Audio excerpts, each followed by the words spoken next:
Hey everybody, I'm JJ. You're watching Reality Survival, and so today I just wanted to go over this article in Science. I think it's called Science, that talks about how to survive a nuclear explosion. So, as you guys know, if you follow the channel, I've got a whole playlist on nuclear survival skills information, and you can take a look at that and go through all those videos. And I think that you're going to be fairly well prepared for any kind of a nuclear situation. But I thought this would be an interesting way to talk about the topic because I know a lot of people are still very concerned about this and they're kind of wanting more information. So I'm going to just go over this article and add my own kind of commentary on their article, sort of a reaction to what they're saying. So this is science.org, how to survive a nuclear explosion. So it's got a couple of different graphics here. It's basically outlining kind of different options for moving out of the area. So he said, I'm just going to kind of go over the high points here on this. So it begins with a flash brighter than the sun. Trees, fences, and people immediately catch fire. The only reason you survive is because you run inside and dive into the cast iron tub just as the shock wave arrives. If you're that close, you're, people around you are catching on fire and stuff like that. You're probably not going to survive through that. So that might be a little bit of humor on his part there. Most likely, unless you're outside of the blast zone by several kilometers, you're probably going to be in a pretty hurting shape. But taking cover immediately as soon as you see the bright flash is solid advice, right? Obviously, try not to look towards it, all that kind of thing. Although that's a difficult thing to do when you see a really bright flash and look over here, it's hard not to look. But the good thing that you need to understand is that flash is not permanent blindness. It usually will go away within a couple of minutes or so. So if you do get blinded, just try to kind of lay down, take cover behind something or whatever, hold on until you start to see again, and then immediately move to cover. Okay, let's see here. So he says the deadly radioactive fallout is on its way. Should you stay in your wobbling house or run across town to the public library to its shelter in its basement, a new mathematical model may have the answer. And this is, I think, the good thing about talking about this is because some people have these questions. Well, if my house has been somewhat, destroyed or whatever, should I stay there? Or should I go ahead and move? Should I go to someplace else if the structure of the house has been compromised? And this is a good question, right? Because there is that zone where there's a certain ring that everything's going to be destroyed, and then there's a whole certain ring. There's going to be a whole bunch of fire and destruction and all kinds of madness. And then there's going to be a ring where there's lots of broken windows and buildings that have been pushed and heaved and all that kind of stuff. And what are these people here kind of in these two zones, what do they do? The hard part was figuring out what variables matter for fallout survival. The rest was calculus. The longer you stay outside, the higher your radiation dose. But the environmental radiation intensity also decreases over time. So your total dose is a function of when you step outside, your distance from the detonation, and how long you run before you reach shelter, before you've reached better shelter, and how much shielding you get from the local environment while you're out there. Dylan simplified the calculation by assuming that you're totally exposed while running to safer shelter. He also ignored complexities such as limited shelter capacities. In the end, the math boiled down to a single critical number: the ratio of the time you spend hunkering down in your first shelter to the time you spend moving to the higher quality shelter. Then Dylan worked out what would happen if the variety of shelter options and transit times. So that's an interesting point. I just want to comment on that. He's talking about the shielding that the environment provides you when you're moving to your shelter.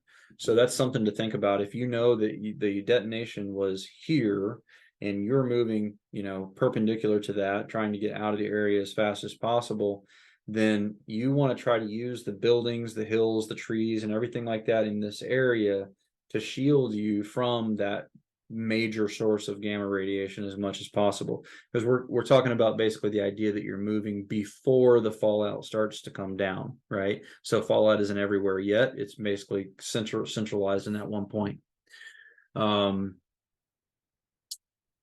and I say centralized, that's the main point of the source. There are going to be photons moving all out in every direction all the time. It just is a matter of how many of them do you get, right? And the further that you move with the inverse square law, the less likely it is, because the more that those photons spread apart, so the less likely it is that they'll hit you. All right, let's see here. So he said the results surprised him. For low yield nuclear detonations, you can do far better than just sheltering in place, but you'll need to watch and have a good knowledge of your surroundings. If your current shelter is poor and high quality shelter is less than 5 minutes away, the model suggests that you should run there as soon as you can. So this I thought was applicable because I've had a lot of people talk about the idea that, hey, I don't have a basement. Lots of people, Florida, Texas, other places, in the South, they don't have basements, right? What do I do? I've had that question over and over and over again many times. I think this is a good answer for you. If there is a high quality shelter less than 5 minutes away, the model suggests you should run there as fast as you can, right? Or as soon as you can. Then he goes on to say, if you have poor shelter, but higher quality shelter is available farther away, you should get to the higher quality shelter no later than 30 minutes after detonation. Depending on the size of the city, if everyone follows this advice, it could save between 10,000 and 100,000 lives. So let me read that one more time. If you have poor shelter, but there is a higher quality shelter that's available further away, you should try to get there. You should get to that high quality shelter no later than 30 minutes after the detonation. So basically, he's saying, if I'm understanding this correctly,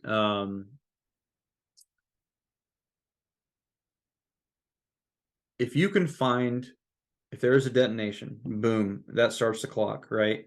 If you can find a good quality to a great quality shelter within 5 to 30 minutes, then you should do that and move to that shelter. So that is, I believe, solid advice. I have told you guys in the past on these other videos, because everybody always asks, what do I do if I don't have a basement? Well, you got two options. You can either stay in your house and pile up as much mass and everything around you as possible, get in the center of your home and hope for the best, right? That's not a great option though, because your shelter is not good. Or you can find a different shelter that's within 30 minutes to you, 5 to 30 minutes from where you're at, and get to that shelter and stay in that shelter then for 2 weeks.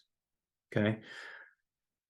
Now it's not going to be fun. It's not wonderful. It's going to be hard. You have to have bug out bags ready to go at a moment's notice and all this kind of stuff. I'm not saying it's easy, but it is doable. And you want to look for buildings that have thick concrete walls, brick or rock masonry, and that has a basement. 2 basements is even better. If you got a 2-level basement, that's even better. But you do want it to be something that is kind of shielded. If it's a single level basement with a 2 or 3-story building above it, that's even better, because that gives you more distance from the fallout on the roof to come, all the way down to where you're at. So that's the situation. That is the advice that I would give people who have a really crappy house.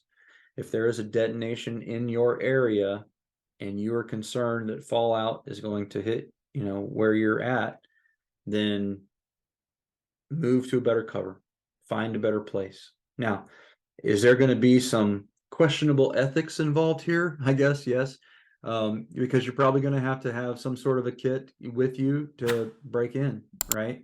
And that sucks, but I don't think that law enforcement officers and prosecutors are going to fault people or charge people for taking shelter in something as extreme as a nuclear detonation, right? So I don't feel like this is really an unethical thing. It would be, yeah, I just don't think that's going to be a problem, right? So find the building that you think will be good ahead of time. Find 3 or 4 buildings around you within that range of 5 to 30 minutes that you think would be a good place to go. And then as soon as the fireball goes up and you see that bright flash, you move as quickly as you can to get to those locations. That's what this guy's study is saying. I haven't read the full study that he has put out here. I'm just going off of this article, but it does make sense. It's consistent with the information that I've studied in the past on the civil defense information that I put out all the videos for you guys with. I think that it does make sense. It does seem to be consistent. So I feel pretty comfortable in recommending it to you guys. So not everybody is convinced with this method, though. They do say that there is this guy, Lawrence Wine, who is a research scientist at Stanford in Palo Alto, California. He says, I disagree with these conclusions. He said he fails to account for several important issues that are vitally important for policy recommendations.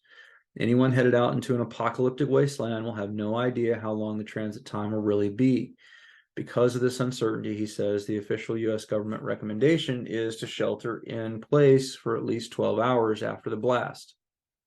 And Wine also worries about the collective behavior problem. In the wake of the 3 Mile Island nuclear disaster, a few thousand people were told to evacuate, and nearly 200,000 people took to the streets. The model is assuming that you have each person on puppet strings and can dictate their actions. This is simply not going to be the case in the aftermath. Now, I do agree that you do need to consider what Robert Wine is talking about, or Lawrence Wine is talking about here. There is going to be a lot of chaos, a lot. So do you have the vehicle that can handle that, right? Do you have a larger vehicle, something with some weight behind it that can move other vehicles out of your way if you need to? Do you have alternate routes to where you can get places to where that shelter is that maybe are not even secondary roads, but like tertiary roads, like back roads, alleys, old, country roads. I mean, it all depends on where you live, right? If you've only got main critical arteries to get to where that better shelter location is, Lawrence might be right. Maybe it would be better for you to stay in your location for 12 hours or so till the radiation starts to drop down and then move. There is some variables here, and I can't opine for everybody, you know what I mean? But for me, just thinking about the majority of people who are living in suburban areas with some sprawl and quite a lot of different, arterial roads that kind of go out in different places to different industrial areas and all those kinds of things, I'm thinking that you probably can find some options out there that you would still be able to get to even in the middle of a lot of chaos. And worst comes to worst, you look for that 5-minute range where you're just running instead of using a vehicle, right? And then that might be a little bit easier as well. So take it for what it's worth. This isn't scientific right here. Well, I mean, it does come from science.org, but this is sort of just my take on what they're saying to you and all that kind of stuff. So take it for what it's worth. Do your own research. Look into this stuff. If you haven't watched the nuclear survival skills playlist that I've done, take a look at all those videos. I spent a lot of time going through and looking, researching all this stuff. And I think that you'll find that there's a lot of information there that could definitely help you out. One of the other things that you can do in these situations is to make sure that your vehicle will still run if you are in the area or within line of sight of where a nuclear detonation goes off. And that is by having an EMP shield on your vehicle. Most vehicles are going to have a hard time after an electromagnetic pulse hits them. I think the one study said 60 to 70% will have some sort of failure where they'll have difficulty running afterwards. Some of them might run to certain degrees, other ones won't. It's kind of sketchy. They didn't really give great information on that. But the more newer the vehicles are, the more likely they're not going to run as well. So if you install an EMP shield on your device or on your vehicle, it's going to run afterwards, and then you can use that vehicle to get where you need to go. I think that's important. You can also put EMP shields on your house. If you go to empshield.com, scroll all the way to the bottom of the first page, take a look at their testing data. Yes, you can test these devices. They are tested in the Keystone Compliance Labs, in a lab where they test all different kinds of DoD stuff and all that kind of thing. They actually build a mock-up of the devices or of the homes, and they shock it with a man generated electromagnetic pulse, and they passed all of the military specification tests that the military had established for it. And I think they're good items. I think they're cool. And I think it makes sense to do so that you can get home to your family, right? So I can save you $50 per unit if you use the discount code Reality Survival at checkout. And if you hurry, they might be still having their sale. I don't know if they are. Let me see. They did have a sale up for a while, and they were letting you do 2 discount codes. Oops, I can't spell. Ooh, it is still on. So they still got the Memorial wide 10-day sale going. So if you get in there and you purchase that, then you're going to get like, that's the $50 off, and then plus another 30. That's like $85 off or something. So that's pretty cool. So I would check that out and get over there as quick as you can and get them signed up, or get signed up for them before the sale goes away. So anyway, thanks for watching. Don't forget to live the 6 Ps. Proper prior preparation prevents poor performance. Stay safe.